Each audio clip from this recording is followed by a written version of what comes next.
الذين فرقوا دينهم الذين فارقوا دينهم وكانوا شيعا لست منهم في شيء. People are using this ayah as the ones who they created division in their deen or left their deen as another qira'ah of it. It's also mutawatir. Then you have nothing to do with them. Talking to the Prophet sallallahu alaihi wasallam, and they want to use this to say that sectarianism, as you'll see here, that sectarianism is to be thrown aside, and we all need to come together, and we all need to agree despite our differences. Agree to work together in spite of our differences. First off, is working together for common goals, is this a problem? Not necessarily. It's not a problem. And I believe that definitely the Muslim community, as a Muslim community, we should all be together on one side. And whenever someone is oppressing any of our brothers, that we need to be together with them, even if these people are oppressors.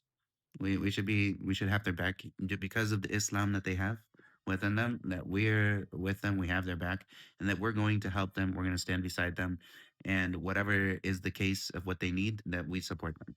So I support the Muslims in Iran when they're being oppressed by kuffar. This is a simple equation. All right. But now to say that we need to put aside the Sunni Shia divides, like first off, this to say that there's no sectarianism in Islam. Actually, the ayah itself says there is. It says الَّذِينَ فَرَّقُوا دِينَهُم. And so وَكَانُوا شِيَعًا. The ayah itself says that these are the people that there are people that do this. And this is well known that there are people that do this. But would you say that those who are upon what the Prophet ﷺ left us upon, those who stood upon his sunnah, didn't change anything. They stood upon it with Abu Bakr and Omar and Uthman and Ali radiallahu anhum. If the people that stood with them and they agree with them and they didn't step away from this, do we say that they are now creating division? Or do you say the people that wanted to go against them, these are the ones who are creating division, all right, and creating sectarianism? And this is a key point because sectarianism, if you look at what sectarianism really means, and as a bad thing, the issue that is blamed is the person who makes a new sect. This is what is blamed in the ayah. The person who leaves the deen that he is upon, if you want to go on the faraqu deenahum, if you want to use this, of course, you can use the different qira'ats to explain each other. So faraqu deenahum, they left their deen that they should have been upon, which also creates division. فَرَّقُوا دِينَهُم. That also creates division. They created sects. And so وَكَانُوا شِيَعًا. And then they created different groups and whatnot. All right. So the people that are being blamed here, are they the people that were originally standing upon the truth altogether? Or are they the people that created the division? You wouldn't say that the people that originally were standing on the truth and didn't change anything. They're just standing upon what Abu Bakr, Umar, and Uthman, and Ali, radiallahu anhum, and upon the Sahaba, their understanding, their ijma'at, all of their consensus, standing upon what they were upon. Is this creating division? No, it's the ones who went against this, and then they started going against the Sahaba, started doing takfir of the Sahaba, started talking about the original group. The people who started talking about the original group that were originally upon Islam, these are the people that are creating division and sects. And I'm totally against that. Sectarianism is terrible, meaning that you create new sects. But if what you consider sectarianism is that you hold on to what is originally revealed and what was originally all everyone was gathered upon, and they were all one in this, then you have a very skewed understanding of what the Quran really means here.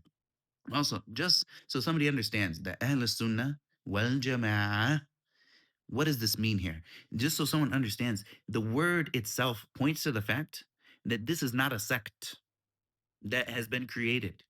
And what I mean by this, what does Ahl Sunnah mean? Ahl means people. Sunnah means the people that follow in the way of the Prophet sallallahu alaihi wasallam. All right, who doesn't want to do this? Like, who doesn't want to follow in the way of the Prophet sallallahu alaihi wasallam? The kuffar, all right, the kuffar, and they created their own sects outside of the deen, all right. But when we have authentic sunnah that's narrated to us, khalas, we take it. وَمَا آتَاكُمُ الرَّسُولُ فَخُذُوهُ. Whatever the Prophet sallallahu alaihi wasallam gives you, then take it. وَمَا نَهَنْكُمْ عَنْهُ فَانْتَهُوا. And whatever he tells you not to do, then don't do it. So when they were originally doing this, all right, this is Ahl Sunnah, the people that hold on to the Sunnah. All right, let's take the next part. Well, Jama'ah. What does the word Jama'ah mean? It means a congregation. It means it means the whole body of people. It means the people that stick together. Wallahu musta'an. How can somebody take Sunni and think that this is a sect? It's not a sect. These are the people that are standing together. They're standing together upon the Sunnah. They're standing together. The whole point of Ahl Sunnah, well Jama'ah, is that they stood together from the beginning and they will never step away from this. They stand together.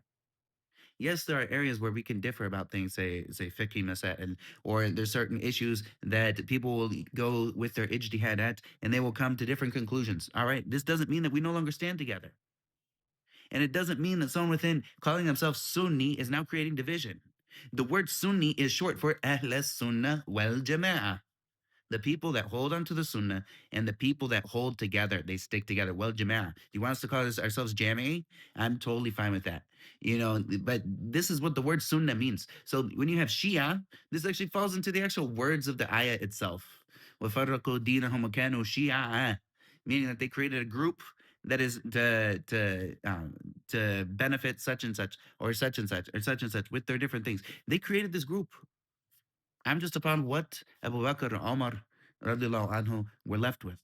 And so, yes, there's room for disagreements, and we can work together. But as far as the asl or the asas, the foundation of where we stand together. We stand together upon the Qur'an, the Sunnah, the Sunnah. Why does this get so people upset? We stand together upon the Quran and the Sunnah, the authentic Sunnah. What's wrong about this? Ultimately, the only reason that you have the Quran is because of the Sunnah. Allah musta'an. Like the Quran, yes, this is the revelation from Allah, and the Sunnah itself is revelation from Allah. And we have to have both of them. They both of them, they connect each other. They connect to each other. This is absolutely important. Uh, but I wanted to reply because there's a lot of people that they want to do away with division by erasing the foundation. Yeah, the foundations are different from this person to this person, but just by erasing the foundation doesn't get you upon anything. And you, at the same time of doing this, you could be creating more division.